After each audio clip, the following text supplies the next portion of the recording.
జై సద్గురు బ్రహ్మరాజు की జై.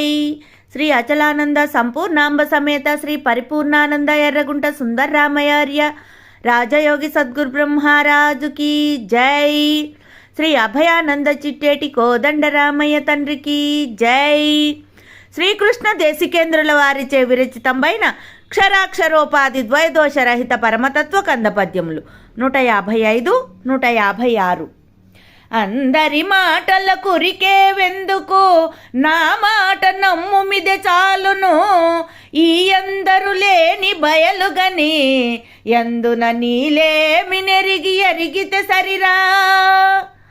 నా బోతు రుచికి రుచినిడు, నీ బోధనపేక్ష చేత నేర్చిన వారిన్ ఏ బాధలు బాధింపవు బాబు, ఇది నీవు నేర్చి పఠింపగదే. జై నిజ గురుభ్యో నమ. జై నిజ గురు అనుభవానందాయ నమ. శ్రీమద్భాగవత కృష్ణరావు దేశికేంద్ర వారి 155, 156 కంతపద్యాలని మనం ఈరోజు ముచ్చటించుకుంటున్నాం. ఆయన శిష్య, అందరి మాటల కురికే వెందుకు, నా మాట నమ్ము మీదే చాలును. ఈ అందరూ లేని బయలుగని, ఎందున నీలేమి నెరిగి ఎరిగితే సరిరా. నీకు ఏదైతే సరిపోతుందో, నీవేమి చెయ్యాలనో, నువ్వు ఎలా ఉండాలనో నేను తెలియజేస్తాను. అయినా శిష్య, అందరి మాటలకు ఎందుకు ఉరుకుతావు? ఒకవైపు చాలామంది ఉంటారు శిష్య, గురువుగారి దగ్గర బోధ వింటుంటారు, దానితో సరిపడరు. ఇంకా అందరూ చెప్పేటువంటి వాటన్నిటి వైపు ఆనందంగా అర్రులు చాస్తూ పరుగులు తీస్తుంటారు. అవి వినాలి, ఇవి వినాలి అని. అవసరం లేదు నాయన. అందరి మాటలకు ఎందుకు అంత ఆదుర్దా పడుతావు? అన్నిటి మీద ఎందుకు అంత మక్కువని చూపిస్తుంటావు?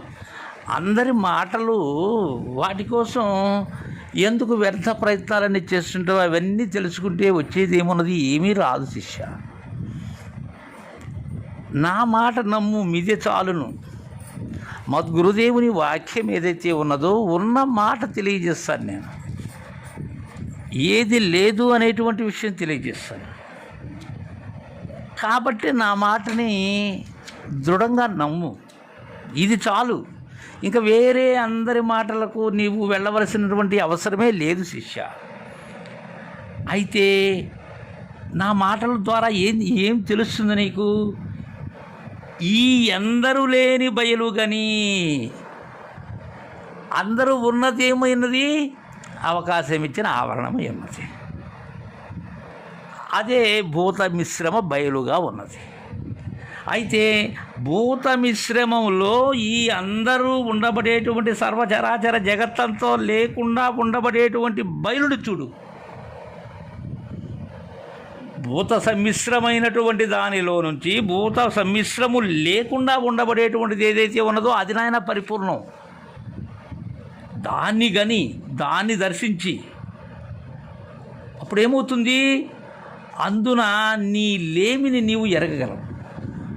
దానిలో నీవేమయ్యావు? నీవు లేనివాడవు అయ్యావు.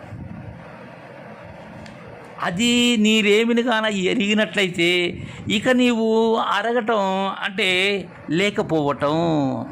దానిలో నీవు లేకపోయినట్లయితే, ఆ గురి నీకు కుదిరినట్లయితే, ఆ మరుగు అందినట్లయితే నీవు అరుగుట తథ్యం, నీవు లేకపోవటం తథ్యం.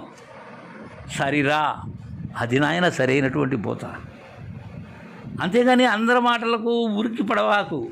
అందరి మాటలు కావాలి అన్నీ నేను తెలుసుకోవాలనేటువంటి ఆ ఆసక్తిని పూర్తిగా కట్టిపెట్టి నా మాట నమ్ము చాలు అని తెలియజేసి తదుపరి 156వ కందపద్యం ద్వారా, నాయన శిష్య, నా బోతు రుచికి రుచినిడు,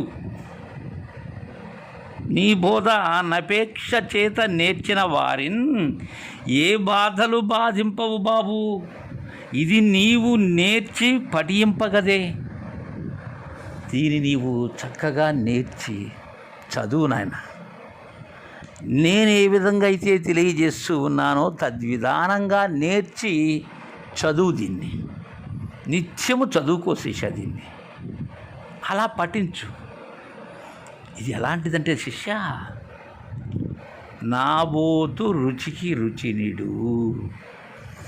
ఎట్టంటే నాబోతు అంటే పల్లెల్లో బాగా సరైనటువంటి లక్షణాలున్న ఆవు దూడను, కోడి దూడను వదిలిపెడతారు. అంటే ఎవరైనా ఆ గ్రామంలో ఉండే మోతుబరి రైతు ఒక మంచి దూడను గ్రామంలో వదిలేస్తాడు. దేనికంటే దాని ద్వారా సరైనటువంటి సంతానాలు, మంచి దూడలు జన్మిస్తాయి అనే ఉద్దేశంతో వదిలిపెడతారు. దాన్ని ఎవరు ఏమీ అనరు. అది ఎక్కడైనా ఎవరి పొలంలో తినేటువంటి స్వేచ్ఛగా ఉండేటువంటి హక్కు దానికి ఉంటుంది. అది పైరులో దిగుతుంది, ఎవరు ఏమనరు కదా. అది ఎలాంటి రుచిని కోరుతుంది? అది ఎక్కడైతే బాగా మిసమిసలాడేటువంటి రుచికరమైనటువంటి దానినే స్వీకరిస్తుంది. అది అన్నిటినీ స్వీకరించదు. అది దాని రుచికి రుచించేటువంటి దానినే స్వీకరిస్తుంది. అలాంటిది ఈ బోధ. ఎలాంటిది? రుచికి రుచిని పుట్టించేటువంటిది ఈ బోధ.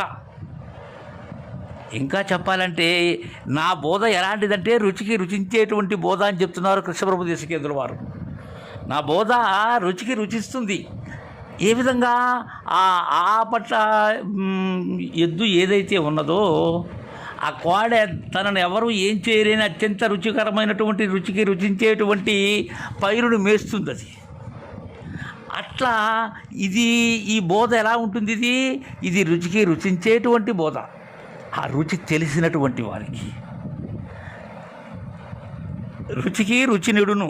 ఈ బోధ నపేక్ష చేత నేర్చిన వారిని ఏ బాధలు బాధింపవు. దీనిని ఎవరైతే అపేక్ష చేత, అత్యంత ఆసక్తితో, అత్యంత మక్కువతో ఎవరైతే తెలుసుకుంటారో వారికి ఈ జనన మరణములు అనబడేటువంటి భ్రాంతి బాధలు ఏవైతే ఉన్నావో అవి బాధింపవు బాబు. ఇంకా నాబోతు అంటే పటిక బెల్లమని, కలకండ అని కూడా చెప్తారు. అవి రుచికి రుచి ఇస్తూ ఉంటాయి. అవి అంటే అతి మాధుర్యం. ఏ కందముకు ఆ కందమే రుచి అన్నారు కదా. అలానే ఈ నిజగురు వాక్యం విన్న కొలది రుచిస్తూనే ఉంటుంది. అలా అపేక్ష చేత ఎవరైతే నేర్చుకుని ఉంటారో వారిని ఏ బాధలో బాధింపవు బాబు. ఇది నీవు నేర్చి పఠింపగదే కాబట్టి దీనిని నీవు నేర్చుకో. బాధలు లేనటువంటి బోధ ఇది, బాధ లేని బోధన ఆయన ఇది. దీన్ని కాదనకు శిష్య. సదా సద్గురుని పదములు నిదానముంచి నమ్మినటువంటి వారికి ఏ బాధలు బాధింపవని మనకు ఈ 156వ కందపద్యం ద్వారా తెలియజేశారు. జై గురుదేవా.